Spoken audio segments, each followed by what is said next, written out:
Warahmatullahi wabarakatuh. Alhamdulillahi rabbil alamin wa bihi nasta'inu ala umuri dunya waddin, wassalatu wassalamu ala asyrafil anbiya'i wal mursalin wa ala alihi wa ashabihi ajma'in, amma ba'd. Hadirin rahimakumullah, alhamdulillah, segala puji bagi Allah Subhanahu wa taala yang telah mengkaruniakan kepada kita begitu banyak kenikmatan, yang terutama nikmat iman dan Islam, kemudian dibarengi dengan nikmat sehat dan kesempatan, sehingga sampai detik ini kita bisa menjalankan fungsi kita diciptakan oleh Allah Subhanahu wa taala, yaitu untuk tunduk, patuh, taat, beribadah kepada Allah Subhanahu wa taala. Dan alhamdulillah pula kita dipertemukan kembali dengan Ramadan, dan lebih bersyukur lagi kita telah menjalankan ibadah Ramadan ini sudah 27 hari, sekarang masuk ke malam 28. Semuanya itu patut kita syukuri. Semoga dengan kesyukuran kita Allah Subhanahu wa taala akan tetap dan akan terus melanggengkan kenikmatan-kenikmatan itu atas diri kita, dan bahkan Allah akan menambahkannya. Hadirin rahimakumullah, pada malam hari ini kalau kebanyakan khotib itu biasanya sudah menjelaskan tentang zakat karena sudah mepet waktunya.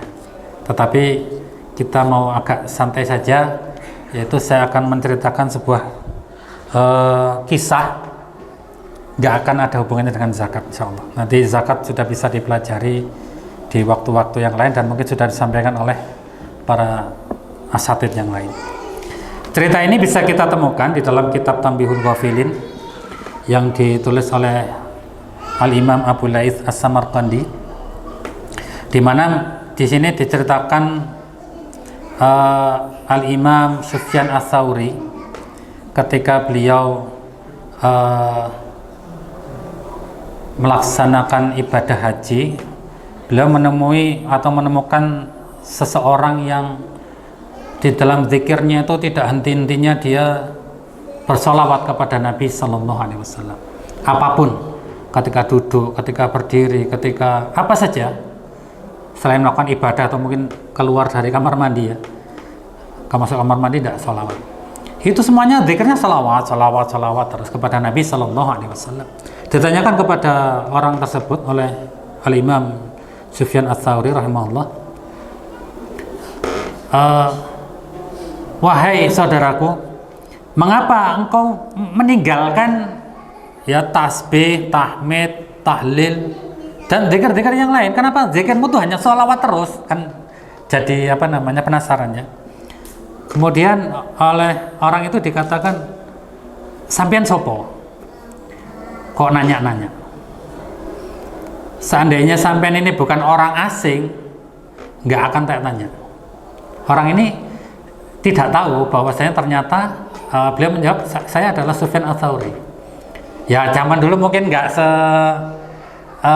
semasif kita ya menemukan informasi itu dari gadget, kita bisa tahu siapa yang orang yang viral. Padahal Sufyan Ats-Tsauri ini dikenal sebagai Amirul Mukminin fi ilmil hadis, ya, pemimpinnya dalam ilmu hadis. Ya, Amirul Mukminin fi ilmil hadis. Saya Sufyan Ats-Tsauri karena orang ini nggak kenal, ya, dikatakan sebagai dianggap sebagai orang asing. Gini, tak ceritakan. Kemudian beliau menceritakan, aku tuh pernah dalam perjalanan mau haji bersama ayahku. Karena perjalanannya panjang, singgah di beberapa tempat. Nah, pada suatu persinggahan itu, ayahku ini sakit. Aku mencoba untuk mengobatinya, sampai pada suatu ketika ternyata sakitnya ayahku ini membawanya kepada kematian. Yang paling ngenes ya bagi orang ini adalah dia mendapati bapaknya ini ketika meninggal dalam posisi mukanya ini hitam legam. Kalau zaman itu mereka kan berpikir orang ini banyak dosa. Kalau sampai mukanya hitam ketika meninggal, orang ini banyak dosa. Karena malu ya, seseorang ini karena malu, kemudian dia menutupi wajah bapaknya itu dengan sarung, dengan kain supaya nggak kelihatan orang-orang. Dia tunggui jenazah bapaknya itu sampai dia ketiduran, ceritanya dia. Nah, ketika di dalam tidurnya itu dia bermimpi. Datang seorang laki-laki yang sangat putih, sangat bersih wajahnya, sangat tampan, kemudian pakaiannya juga bagus, bersih. Kemudian seorang laki-laki ini mengusap wajah bapaknya. Ketika diusap itulah wajah bapaknya itu kembali menjadi putih, hilang warna hitamnya itu. Kemudian orang ini setelah mengusap wajah bapaknya pergi. Nah, si anak ya yang tadi cerita di dalam mimpinya itu dia menarik kain orang ini, kemudian bertanya, siapa Anda? Kok bisa melakukan perbuatan itu? Ngusap wajah bapakku yang hitam itu kok kemudian menjadi putih bersih kembali. Nah, kemudian orang ini mengatakan, Ana Muhammad sahibul Quran. Aku ini adalah Muhammad pemilik Al-Quran, yaitu Nabi Sallallahu Alaihi Wasallam. Kemudian dikatakan, bapakmu itu memang seorang pendosa. Dia penuh banyak dosa-dosa yang dia lakukan. Akan tetapi dia itu adalah orang yang banyak di dalam bersolawat kepadaku. Ya. Kata Nabi SAW di dalam mimpinya itu, sehingga ketika dalam sakaratul mautnya dia meminta pertolongan kepadaku, maka aku datang untuk menolongnya, yaitu untuk membersihkan mukanya yang hitam tadi. Artinya dia dibersihkan dari dosa-dosanya. Nah, oleh karena itu ketika dia bangun, dia melihat wajah bapaknya kembali putih bersih, maka sejak itu dia melazimkan dirinya untuk senantiasa bersalawat kepada Nabi Sallallahu Alaihi Wasallam. Ini sesuai dengan Quran di dalam surat An-Nisa ayat yang ke-64. Allah Subhanahu wa taala berfirman, A'udzubillahi minasyaitonirrajim. Dalam potongan ayatnya, walau annahum idzalamu anfusahum ja'uka fastaghfirullah wastaghfara lahumur rasul lawajadullaha tawwabar rahima. Dan ketika sesungguhnya mereka dalam keadaan menzalimi diri mereka sendiri, ja'uka, mereka mendatangi kamu wahai Muhammad, fastaghfirullah, kemudian mereka meminta ampun kepada Allah, wastaghfara lahumur rasul, kemudian Rasul memintakan ampunan kepada mereka kepada Allah, lawajadallaha tawwabar rahim. Sungguh pasti mereka akan mendapati Allah itu adalah Maha penerima taubat dan Maha pengasih. Jadi ketika seseorang, intinya begini, dia menjadikan Rasulullah Sallallahu Alaihi Wasallam dengan salawatnya dia itu adalah dia dalam kondisi seperti ini adalah bagaimana mungkin dalam waktu itu sahabat mendatangi Rasul dan meminta kepada Allah ampunan, dan juga dimintakan ampunan oleh Rasul Sallallahu Alaihi Wasallam, dan Allah Maha penerima taubat, Maha pengasih dan penyayang. Artinya apa? Jika kita banyak membaca salawat kepada Rasul Sallallahu Alaihi Wasallam, artinya kita dekat kepada Rasul, kemudian Rasul menolong kita di hadapan Allah Subhanahu Wa Taala, maka Allah pasti akan mengabulkan apa yang dimintakan oleh Rasul Sallallahu Alaihi Wasallam tersebut. Yaitu ketika kita meminta ampunan, maka kita akan diampuni oleh Allah Subhanahu Wa Taala. Hadirin rahimakumullah,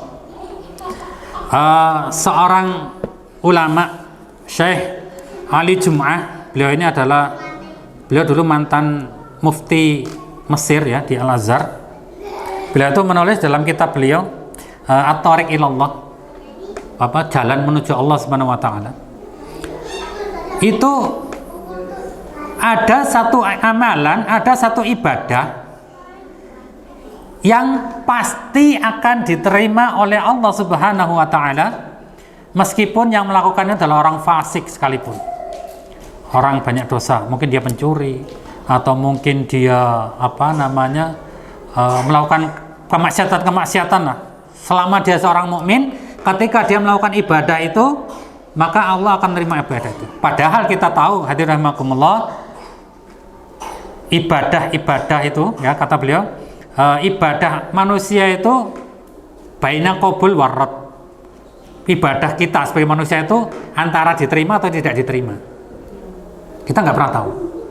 Kita cuma bisa menjalankan syarat-syarat saja untuk diterima, yaitu al-ikhlas, ya, ikhlas karena Allah Subhanahu wa taala saja dan sesuai dengan petunjuk Nabi SAW. Itu syaratnya. Tapi belum tentu kita tahu pasti diterimanya oleh Allah Subhanahu wa taala. Bahkan puasa apalagi. Karena Allah Subhanahu wa taala mengatakan fa innahu li wa ana ajzibih. Kata Allah, sesungguhnya puasa itu untukku dan aku yang akan membalasnya. Tapi kita nggak pernah tahu seberapa besar atau berapa banyak ibadah kita diterima. Tetapi kata beliau setelah meneliti banyak dalil-dalil, satu ibadah yang pasti diterima oleh Allah Subhanahu wa taala adalah salawat kepada Nabi sallallahu alaihi wasallam. Allah Subhanahu wa taala berfirman, a'udzubillahi minasyaitonir rajim, innallaha wa malaikatahu yusholluna 'alan nabi ya ayyuhalladzina amanu shallu 'alaihi wa sallimu taslima. Kita sudah hafal insyaallah ayat ini. Sebelum Allah memerintahkan kepada manusia untuk bersalawat kepada Nabi, Allah duluan yang bersalawat kepada Nabi, kemudian malaikatnya juga bersalawat kepada Nabi. Ya, tentang salawat Allah dan salawat malaikat tentu berbeda dengan salawat manusia. Kalau salawat Allah Subhanahu wa taala, yaitu Allah memberikan rahmat khusus kepada Nabi sallallahu alaihi wasallam, sehingga dengan rahmat khususnya ini Nabi sallallahu alaihi wasallam menjadi rahmatan lil alamin. Menjadi makhluk yang paling diridhoi Allah Subhanahu wa taala, ya, makhluk yang paling dicintai oleh Allah Subhanahu wa taala. Sedangkan sholawatnya malaikat itu adalah doa penuh ampunan. Kalau sholawatnya manusia itu ya sebagai bentuk pengagungan kepada Nabi sallallahu alaihi wasallam. Dan akibat adanya lafaz sholawat ini, pasti seorang muslim itu tidak akan terjatuh kepada kesyirikan dengan sebagaimana yang dilakukan kesyirikannya oleh Nasrani, yaitu menuhankan nabinya. Nggak mungkin, karena kita pasti tahu ya, Allahumma sholli ala nabiyyina Muhammad itu kita pasti tahu kalau yang memberikan doa bersalawat itu, kita mendoakan Nabi itu ya kita mintanya kepada Allah, bukan minta kepada Nabi. Dan itu tidak akan menjadikan Nabi sebagai Tuhan, karena Nabi yang diberi sholawat. Hebatnya di situ. Hadirin rahimakumullah,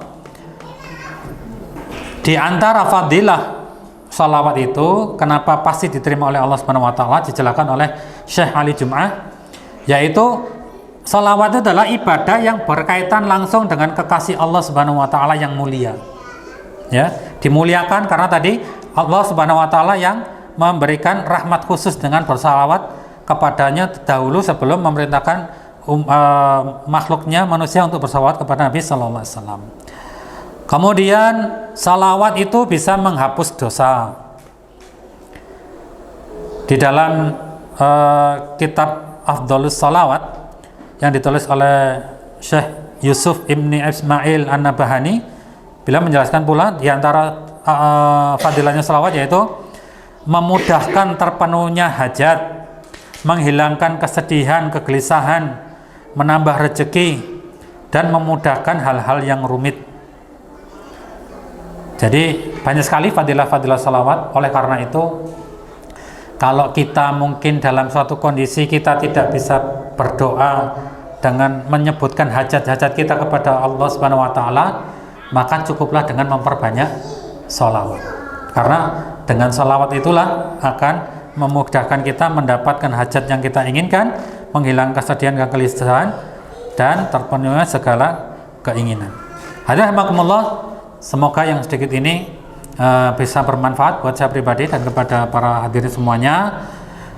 Saya mengajak untuk saya pribadi dan para hadirin, setelah melihat fadilah salawat itu, marilah sama-sama kita berusaha untuk memperbanyak salawat kita. Di antara sebab terkabulnya doa itu kan selalu diawali dengan salawat dan diakhiri dengan salawat. Demikian segala bentuk kebenaran mutlak dari Allah Subhanahu wa taala. Kalau ada kekurangan, kesalahan semata-mata atas kebodohan diri saya pribadi, saya mohon maaf. Dan jika ada pendapat yang lebih benar dari apa yang saya sampaikan, maka kita bersama pendapat yang benar tersebut. Aku qouli hadza wa astaghfirullah li wa lakum innahu huwal ghafurur rahim. Subhanakallahumma wa bihamdik asyhadu an la ilaha illa anta astaghfiruka wa atubu ilaik. Wassalamualaikum warahmatullahi wabarakatuh.